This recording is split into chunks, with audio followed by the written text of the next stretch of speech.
Good morning, a morning of light and a morning of jasmine. I'm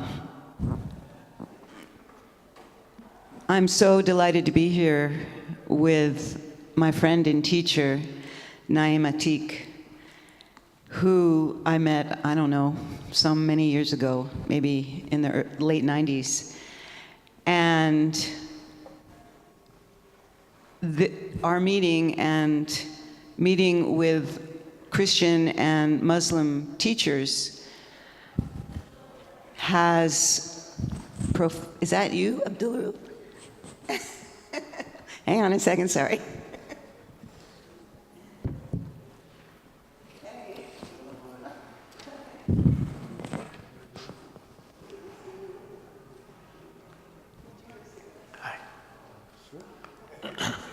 Hi. Assalamu alaikum. Give it hand. Ali, please. I'll get one.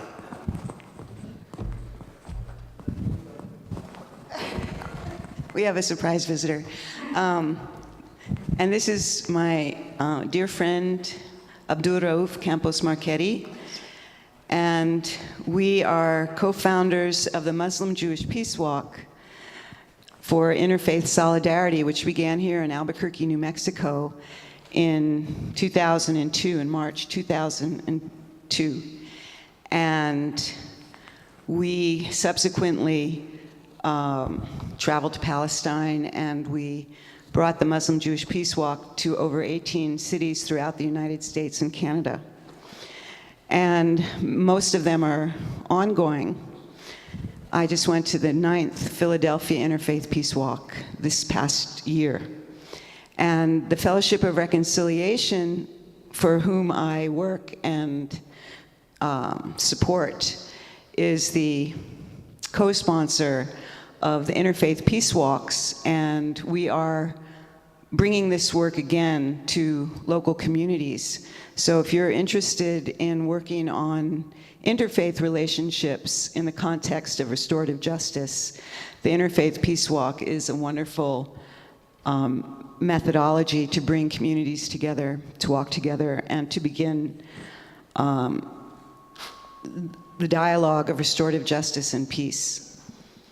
And restorative justice is a very important element, and for me, as perhaps for many of you, religion was bound up in, number one, trying to cope with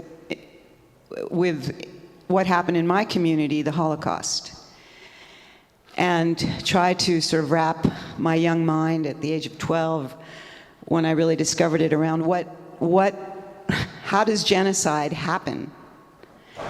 And that was occurring at the same time that the civil rights, or as Reverend James Lawson likes to call it, the human rights movement in the United States to end legal segregation and American apartheid was happening. And I saw the rabbis in my community very active in that.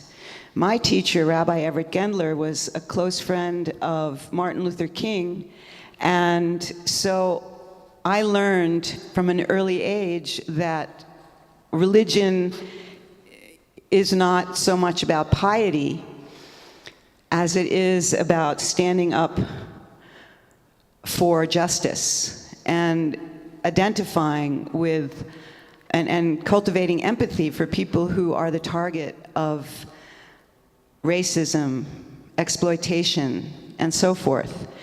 So that was always the lens in which I read my tradition. And I never read my tradition as an exclusivist tradition.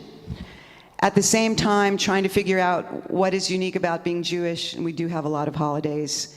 And unfortunately, going to Palestine, I discovered that Palestinians know our holidays very well, because that's when the closures happen. And I experienced it again just this last Rosh Hashanah, when we had to drive an extra 150 kilometers when we were only 3 kilometers away from Jenin, where we were going, but that was Sakar. It was closed.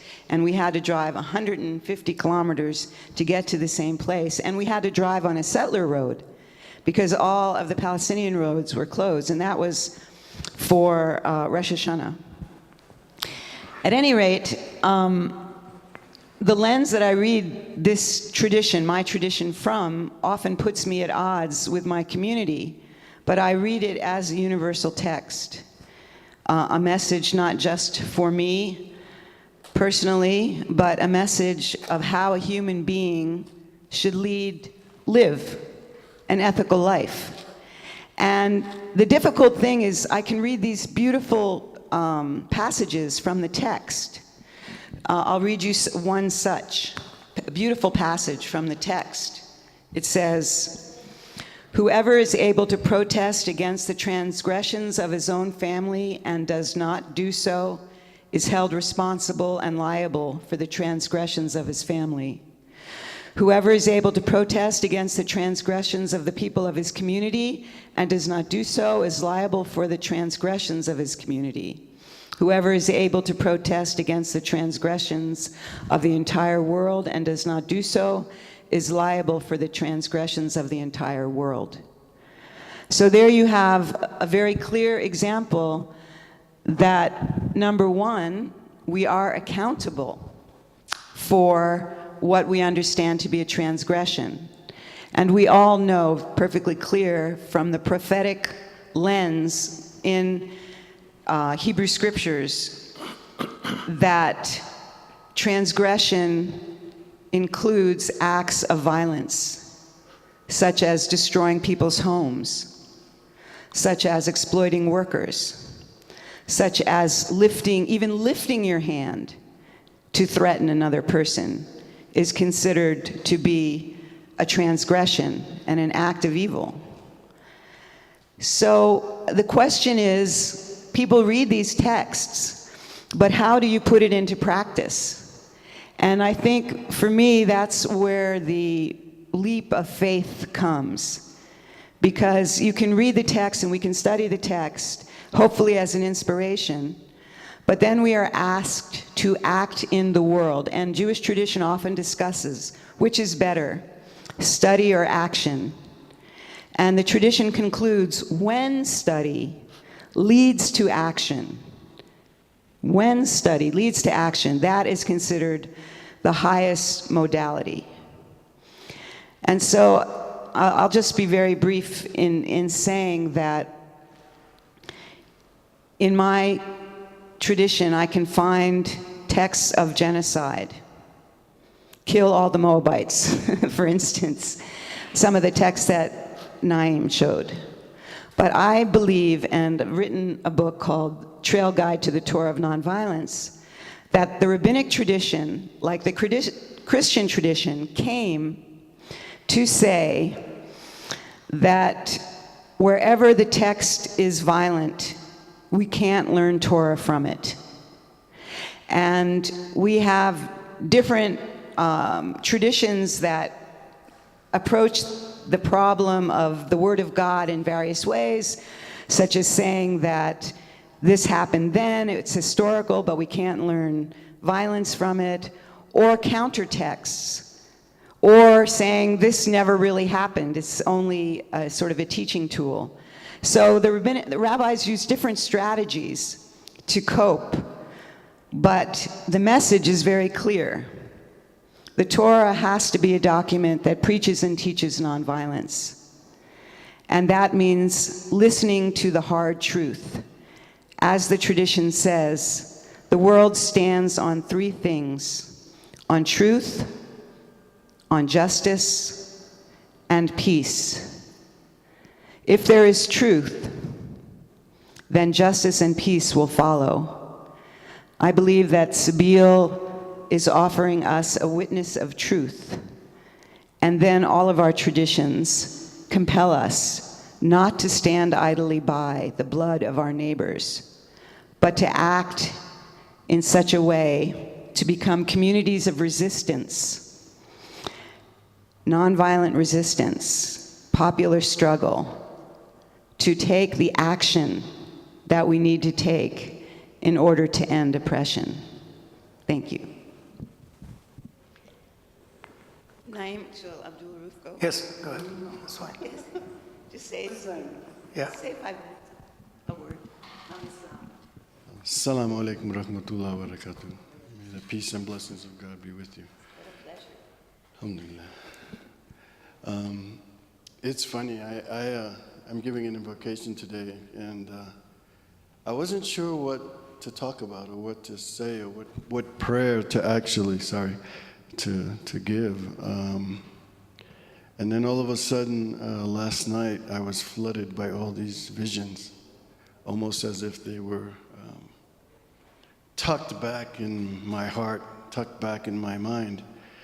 And several things came to mind, and it's interesting, Rabbi Lynn just said the word piety.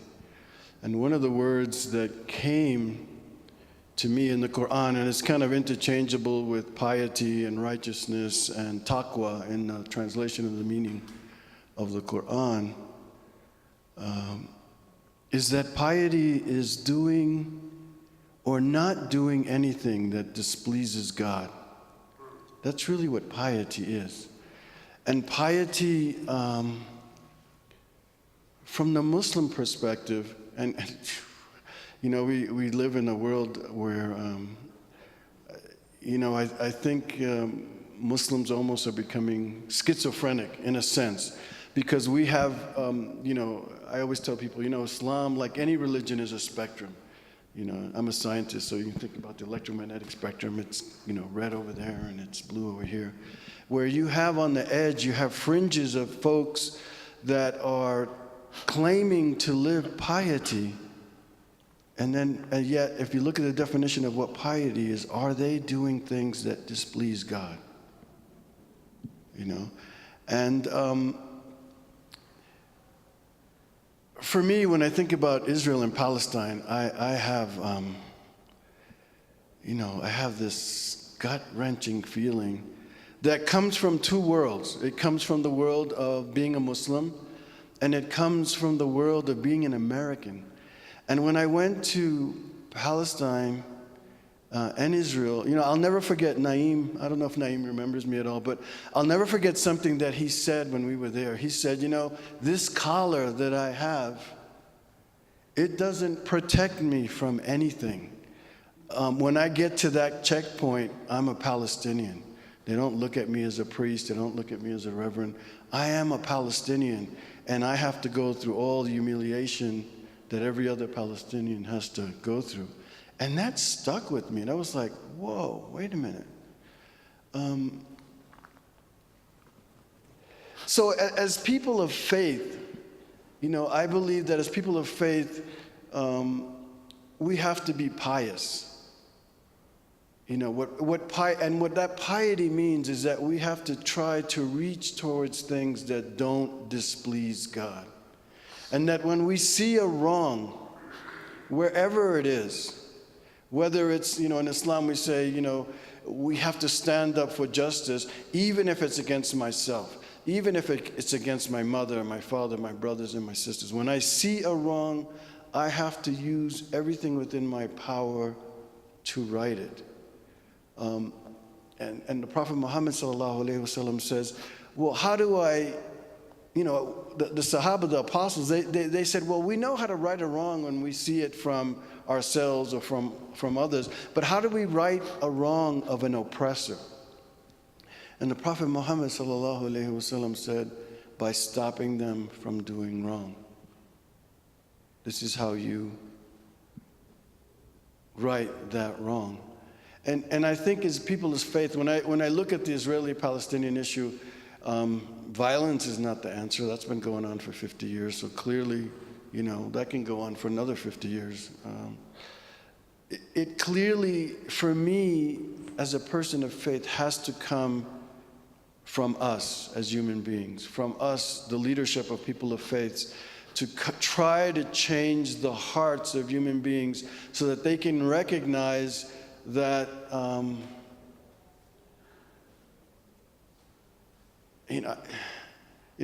sometimes I'm from New York City, I'm from the project, and sometimes they say things that, you know, some people get offended at, but I'm just going to say what I have to say. It's as if, you know, we have to remind the children of Israel that, you know, are you building a nation in the name of God, or are you building again a golden calf? Before Moses comes down from the mountain with the 10 Commandments. And I have to say to my Muslim brothers and sisters, and it's not just Muslim brothers and sisters, it's also Christian brothers and sisters who live in Palestine, that violence is not the solution, that violence just begets violence. But again, one of those pictures that came to mind for me last night was, well, what is the solution? And I at this point, looking at what's going on, I don't have the solution. I have this vision that came to me last night of what is it like to be a Palestinian in Israel? It's like, and the only thing that came to mind was, you remember that man in Tiananmen Square who stood in front of that tank? And the curious thing that always pops into my mind was he was holding 2 bags in his hands. And I'm like, what were those bags? Was he just going to the grocery store? And all of a sudden he said, "Khalas, enough." And he just stood in front of this tank. I think that's how, if people ask me, well, how does a Palestinian feel? It's what I can visualize. That here are these people standing in front of this tank. It's this, 20, 30-ton tank, with their shopping bags in their hands. And to me, that's what I think if you were to ask a Palestinian, that's what it feels like. And so what's the solution to that? Does the guy get run over by the tank? Does he, stand his ground and, the turret goes boom? It's an overwhelming force upon a people who,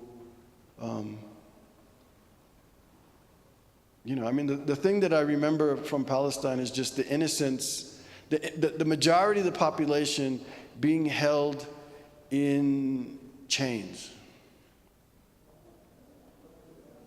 Being held in chains with, this side, the solution is force. This side is, let us pray and we'll find a solution there somewhere. But I think the solution is somewhere in the middle. And the solution cannot come without us.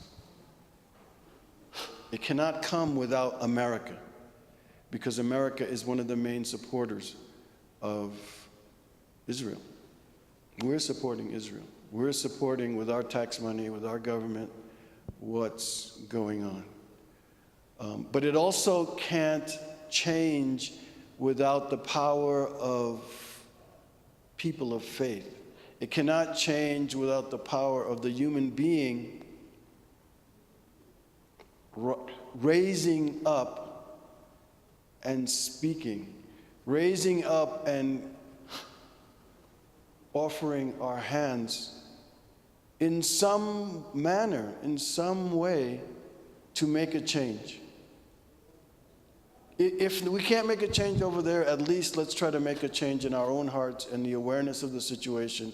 And maybe in that awareness, maybe in the people of faith, the Christians and Muslims and the Jews coming together, and the peoples of the earth coming together, maybe there can be some kind of solution. Inshallah. Inshallah. Yeah. Thanks. I have. And Lynn always does this to me. Yeah. I'm just walking in. That's how our relationship started that way. Do you want to do a peace walk? That got me in so much trouble. That's great. Well, we're glad you're here. I don't know how the topic was chosen, but I was assigned this topic, So it had to do with restorative justice, biblical and post-biblical theologies of restorative justice.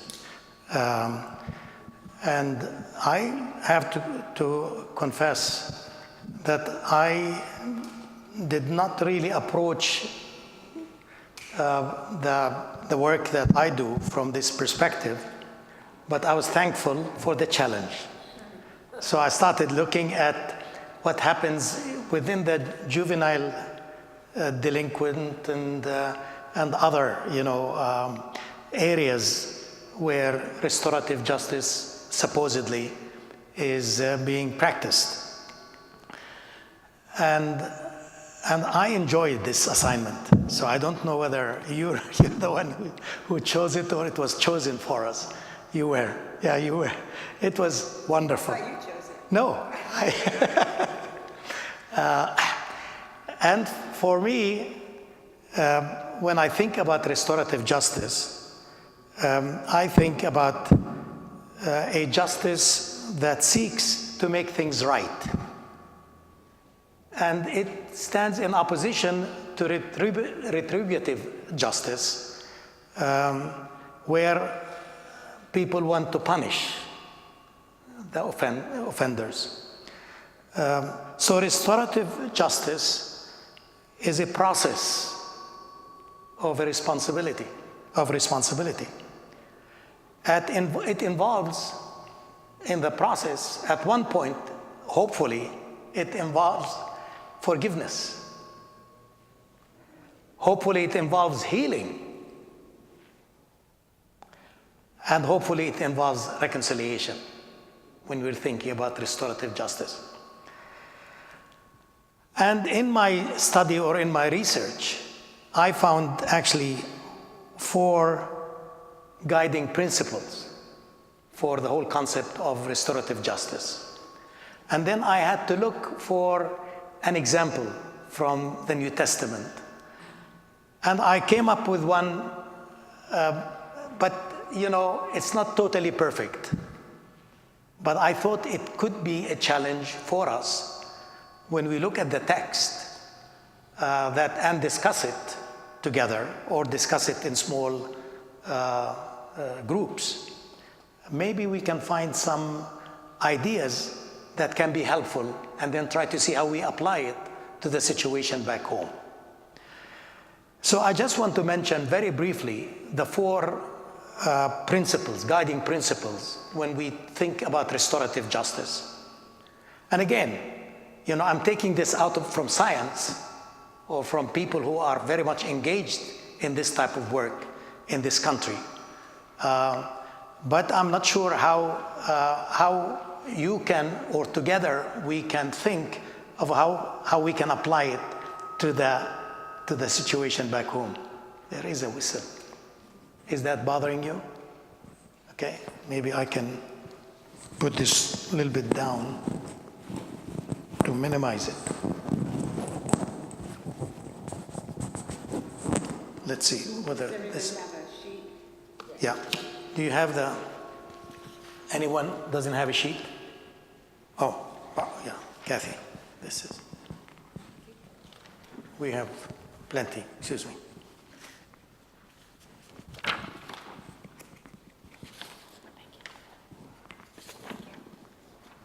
Okay. And actually, I went along with the suggestion of Lynn of how she wanted to conduct this workshop. So I just, because I think she had an idea of getting small groups, which I will give my initial remarks and then look to Lynn to try to really see how we can divide ourselves into small groups of this. But let me mention the 4 guiding principles for the whole work of restorative justice. One is that when we think about restorative justice, we need to think about relationships preceding rules. So we're talking about a break of relationship, when offense takes place. So restorative justice comprehends crime as more than rule breaking, and much more as a violation or rupture of relationships that requires repair. So relationships of offenders and victims and their families and communities, as well as the community as a whole. First and foremost, crime or offense or injustice done, practiced, rupture relationships. And justice entails repairing them in as much as possible.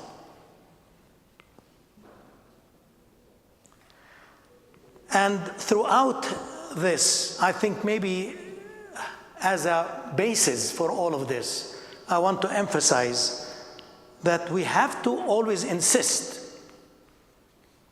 on human dignity as people of faith. And for me as a Christian, we have to insist that when crimes or injustice takes place, we have to keep in our mind the importance of human dignity and respect for human life. It's very important. So this is number one. When we talk about relationship precedes rules or regulations. Yeah. Secondly, justice, restorative justice, needs to be done by participation rather than by proxy. Many times in our work for justice, we're doing it by proxy. Other people are trying really to get justice for us in that sense.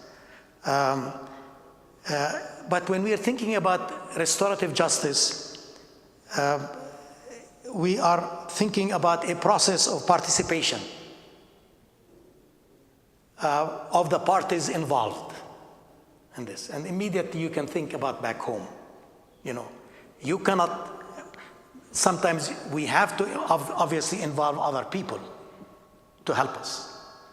But the parties themselves need to be involved in this.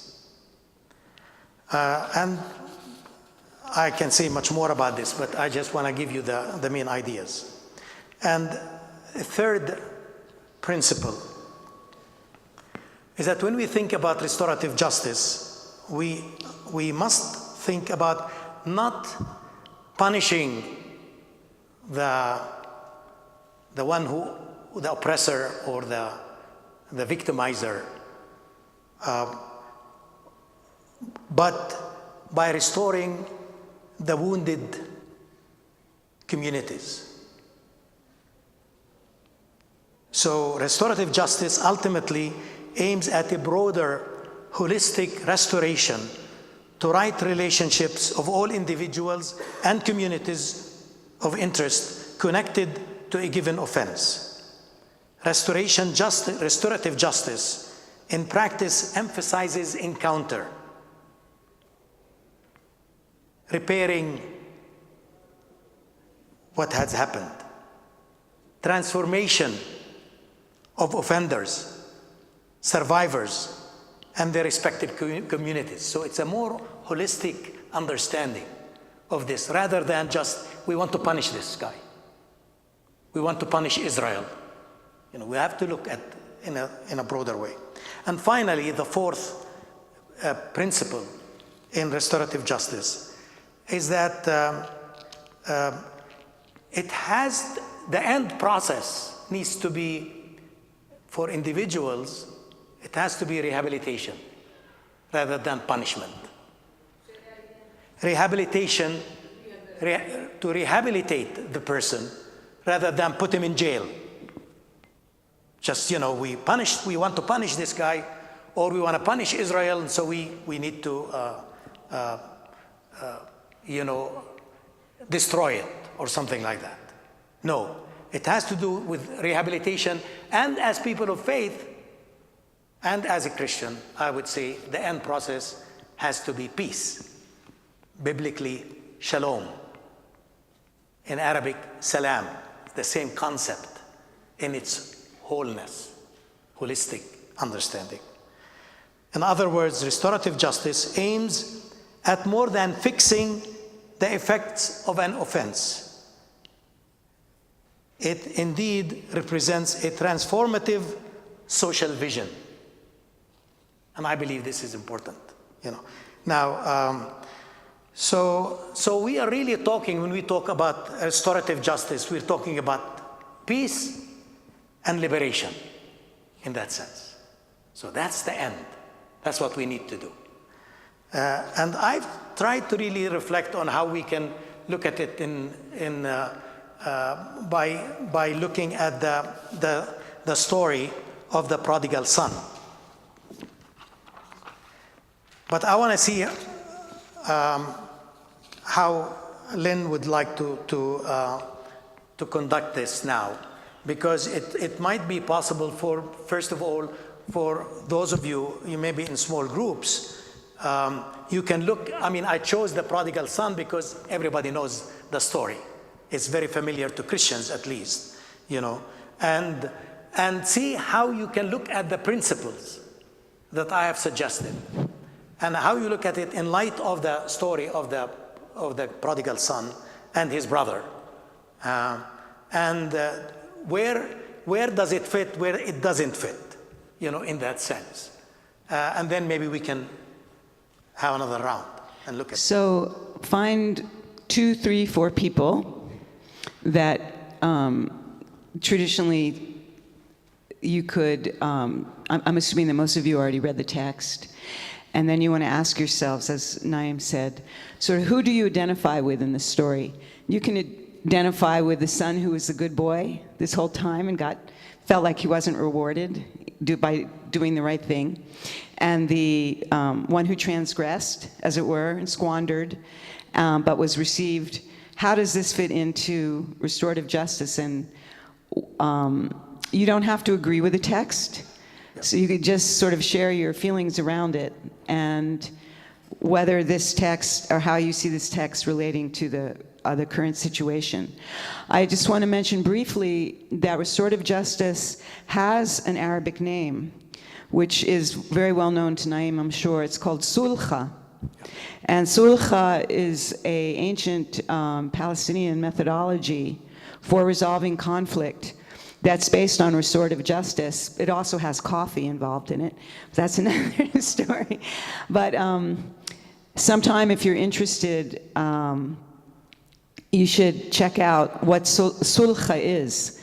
It's a very beautiful concept, and so restorative justice is not new. It's not a new concept. It's a lived and ancient and a methodology because communities are so small and they live together. There was no jails. You can't really send a person away, so you have to resolve the conflict in a way that brings everybody back together again. So take 10 minutes or 5 minutes, 7 minutes, and talk among yourselves, and just explore the text and make sure everybody gets a chance to just say what they thought about the text, how you read the text, how you interpret the text with each other, and use it as a time to dialogue. Go. Sulha. Yeah. And in my new book, The Trail Guide to the Torah of Nonviolence, I have a whole section on sulha and restorative justice, which should be out momentarily.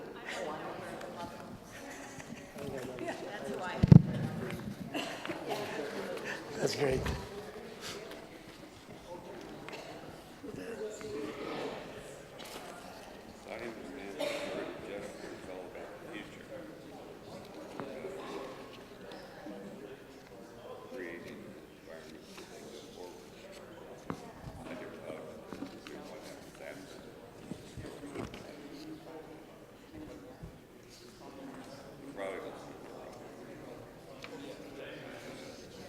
Back in the fold,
starting this way, or actually this way. Well, this way, go this way. I'm thinking from your direction, I wanted to go in the direction that both Hebrew and Arabic are red. Yeah. So just moving this way, if you want to just share a brief word of what touched you in this conversation. Starting with you. Just speak, you can just speak from your own heart, just what you got from the conversation you had. Well, I feel like this is an easy one, because I feel like the sticky things really have to do with people harmed physically and emotionally. I don't know what was going on between the older brother and the younger brother. We were wondering if there's some kind of childhood vendetta or sibling rivalry, but come on, folks, you can get over this.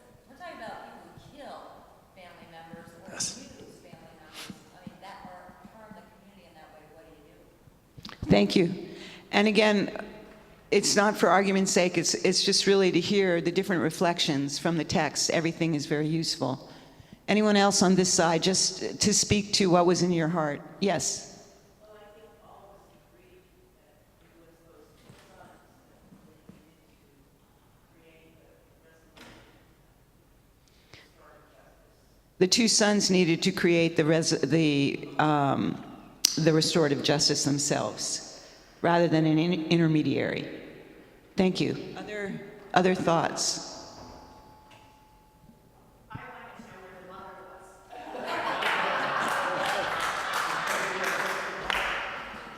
But I also realized that she, and at least the father, seemed to have done some grief work over the loss of their younger son, so that he had reached a place of acceptance when he came back. I think that there was lots of stuff going on in the family, maybe not including the older son quite as intimately, but I did think about it. So the missing woman and the need to do the grief work, the mourning, in order to be able to really enter this process of reconciliation. I felt that by the end of the story, the father and the son, the younger son, they were better off than they were before. You know, so they wasn't just restored back to what they were before, they were actually better off than they were before because of the new understanding. So the process of restorative justice has the potential to deepen relationships. Anyone else on this side? Yes. I'm a public high school teacher, and we have a restorative justice program, what we did. And some of the fundamental principles, just what Immanuel said, and that is you have to restore the wounded relationship. You know, and it has to not be hierarchical. It has to be, there's not somebody out there to dole out punishment. It's very hard to get administrators to allow the punishment not to be doled out and have a dialogue among kids themselves. So the whole question of what's called equal status contact, a non-hierarchical approach, is very important. This side, any thing you would briefly like to share about what struck you or you were left with? Starting, would you like to share anything? Like you had said before, the story is pretty clear, but when you apply it to people today, how do you extend compassion and forgiveness? Because that's the Yes, when there's extreme violence going on, what does it mean to enter this process? Yes. I thought in Arthur in particular, there was a concern of the legitimate repentance of the son. Was he really being honest, or did he just want a meal? And my response, and I don't know whether everybody agreed with it, but was that it doesn't really matter. It's the actions that follow that really will happen. And the father, by his action, which was really important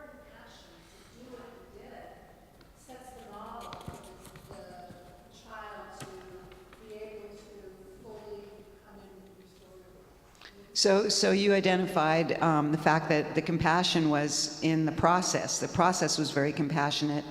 And then the proof will be in the pudding, whether one repeats the acts that got you in trouble in the first place. And that's really the sign of restorative justice having taken and being continued. One more comment from this side. Yes.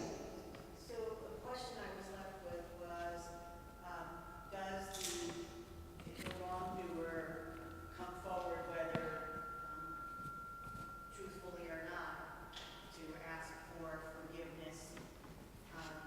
That's when it starts, or is the compassionate one reaching out to the wrongdoer? And in this instance, the son comes home, whether you're not asking. So compassion seems to be easier to do in that circumstance when the wrongdoer is saying, I've messed up. So what happens in a circumstance where you're really far from that and the wrongdoer is a long way from the That's why it's really interesting to look at sulcha, because in sulcha, the whole community of the perpetrator comes sort of together. So the perpetrator first has to be held accountable by his or her community, and then that community comes to seek forgiveness of the whole family, because there's a recognition that sin is not between one person and one person, but it is in the context of circles of relationships. And that's why restorative justice is such a powerful model, because it recognizes the whole circle of relationships. So, Naeem, would you like to make a comment, and we'll pass the mic over for like a minute summary or Yeah. 2-minute summary. Yeah, I understand we have only two minutes. I just like to again emphasize that I think what's really important, and that's important for us in the work for peace, to always emphasize the importance of every person's humanity, human dignity of every person. And I love it in some of our baptismal vows, do you respect, the dignity of other people, the human dignity, or do you do justice and restore the dignity? So I think that's important. So I would say in conclusion that it's important in any restorative justice work to always have in mind the human dignity, respect for human life, and the relationship between justice and love, or justice and mercy, And I always think, that I never, in the work of, when I think about having peace back home, I never want to think about punishing Israel, although that would be my gut,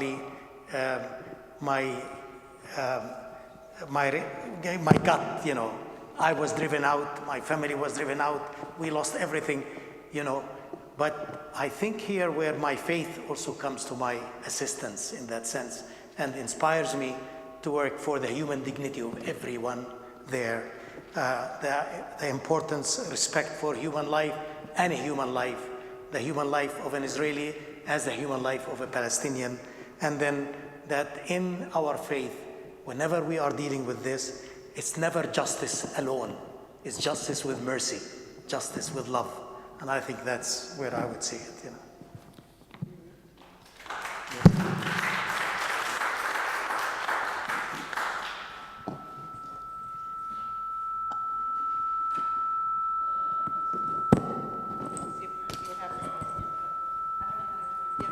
I can turn it on.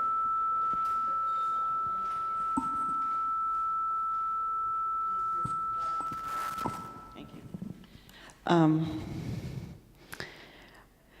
The violence that's being perpetrated is by individuals who make a choice to be complicit because they're young, they're drafted in the army, because they want to be recognized and accepted in their society, and because they've been schooled, they've been educated to take a certain perspective, which is a reason, and their brains have literally been trained to follow the path of fear in a certain way. They're triggered in certain ways. And I think that restorative justice has to recognize that it's a profound work of breaking patterns of behavior. And so, people